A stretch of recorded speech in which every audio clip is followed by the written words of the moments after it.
ठीक है, नेक्स्ट जो डाउट है अमन का हो गया ना। ये पूछ रहे हैं कि if I want to opt for a foreign university for PhD in statistics, what is the procedure.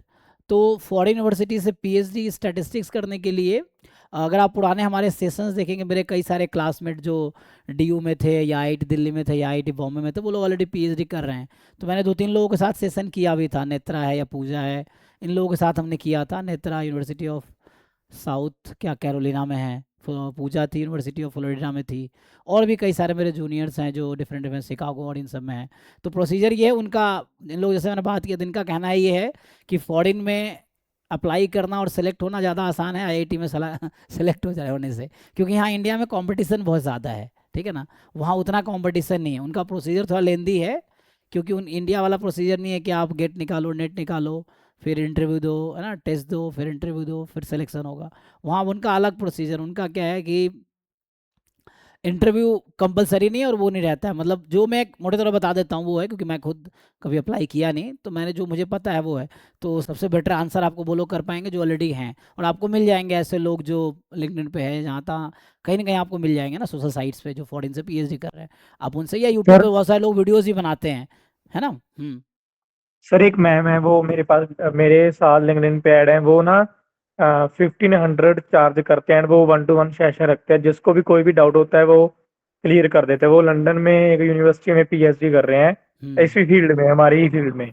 Okay, statistics में, हाँ। तो नहीं मेरा वो, उनसे बात हुआ था। हम्म तो वो बोलते हैं कि अगर कोई भी कोर्स चूजिंग, मतलब कि कहीं का भी, कोई भी देश का अगर कोई काउंसलिंग चाहिए हो तो उनको बता देंगे। वो उनको वो फीस चार्ज करते हैं, बस 1-to-1 सेशन रखते हैं वो।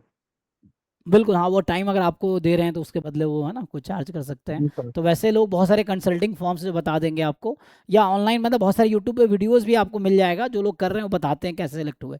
मोटे तौर पर बता दूँ, उनमें ये हो जाता है कि एक तो रिज्यूमे आपका स्ट्रांग होना चाहिए, लेटर ऑफ रिकमेंडेशन 2-3 प्रोफेसर का चाहिए, फिर ये तो हो गया, रिज्यूमे हो गया, लेटर ऑफ रिकमेंडेशन हो गया, स्टेटमेंट ऑफ पर्पस हो गया, आपका ये है रिसर्च प्रपोजल हो गया। तो ये 3-4 चीज़ें आप चाहो तो लिख सकते हो। तो सीवी आपको ठीक सा बनाना है कि देख के उनको लगे कि आप सुटेबल कैंडिडेट हो। फिर आपको 2-3 प्रोफेसर्स को एग्री करना है कि आपके लिए वो रिकमेंड कर सके आपको। तो लेटर ऑफ रिकमेंडेशन या तो मेल के थ्रू भेजेंगे, या वो रिटर्न आपको देंगे, और आप फिर जो भी प्रोसीजर होगा उसके अकॉर्डिंग भेजेंगे। तो वैसा रहेगा। और फिर जैसे मैंने एसओपी कहा, स्टेटमेंट ऑफ पर्पस हो गया, रिसर्च स्टेटमेंट हो गया कि आप क्या रिसर्च, कैसे क्या करना, क्या प्रॉब्लम है, ये सब है। तो ये 4 चीज़ें हैं। उसके बाद फिर कुछ इंग्लिश स्पीकिंग टेस्ट जो होता है, टोफेल है, आइल्स हैं, वो हो गया। 5वां ये हो गया। छठा हो गया जीआरई, आपको सब्जेक्ट का देना होता है। जीआरई जैसे स्टैटिस्टिक्स का होगा, तो जीआरई एक जनरल होता है, एक जीआरई सब्जेक्ट का, जिस सब्जेक्ट में पीएचडी करना है स्टैटिस्टिक्स का। तो ये हो गया। तो आप ये एक बार ठीक से इसके बारे में जानकारी ले लो, ठीक है ना। तो सीवी हो गया, रिकमेंडेशन हो गया, स्टेटमेंट ऑफ पर्पस हो गया आपका, फिर रिसर्च स्टेटमेंट हो गया, टोफेल या आइल्स हो गया, एंड देन जीआरई हो गया। तो ये इस पे आपको जीआरई टोफेल पहले आपको देना पड़ेगा, क्वालिफाई करना पड़ेगा, उसी के बेसिस पे आप अप्लाई करेंगे। वैसे समझिए जैसे इंडिया में नेट गेट होता है, वैसे उनके लिए जीआरई और आपका टोफेल है। और हर यूनिवर्सिटी का अपना रूल रेगुलेशन है, हर कंट्री का अपना रूल रेगुलेशन है। तो आपको ये भी जानना पड़ेगा किस यूनिवर्सिटी में, किस कंट्री में क्या रिक्वायरमेंट है। तो वो आप जब उस प्रोसीजर में जाएंगे तो धीरे धीरे, डे 1 पे नहीं पता होता है चीज़ें, लेकिन जब प्रोसीजर में जाते हैं तो आपको, है ना, लर्न अनलर्न का प्रोसेस होता है, and then you understand everything over time. तो आपको उस प्रोसेस में आना पड़ेगा। फिर हो सकता है आप, you find some people who are also trying, है ना, आप सिमिलर गोल, तो वो आपको बेटर हेल्प कर पाएंगे, समझ गए ना, वैसा है।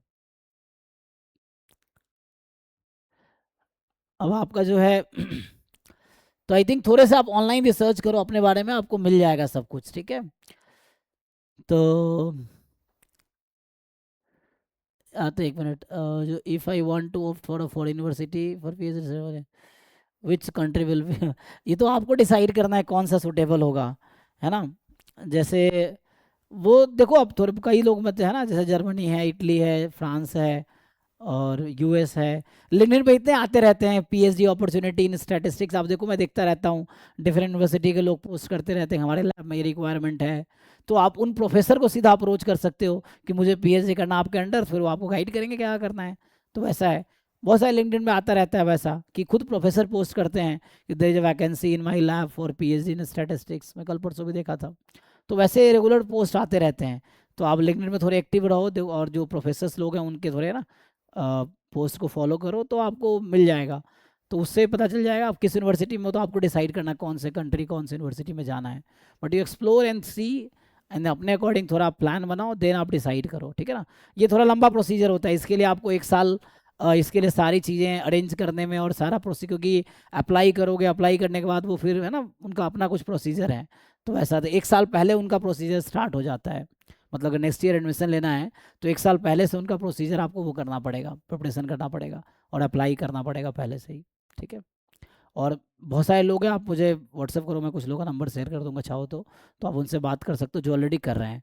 या जैसे बताया ना सौरभ ने, ऐसे बहुत सारे ऑनलाइन गूगल करोगे तो आपको मिल जाएंगे कई सारे लोग जिनका कंसल्टिंग फॉर्म है, जो हेल्प करते हैं बच्चों को इस फील्ड में, तो वो थोड़े चार्ज करेंगे and then they will guide you through the process, ठीक है।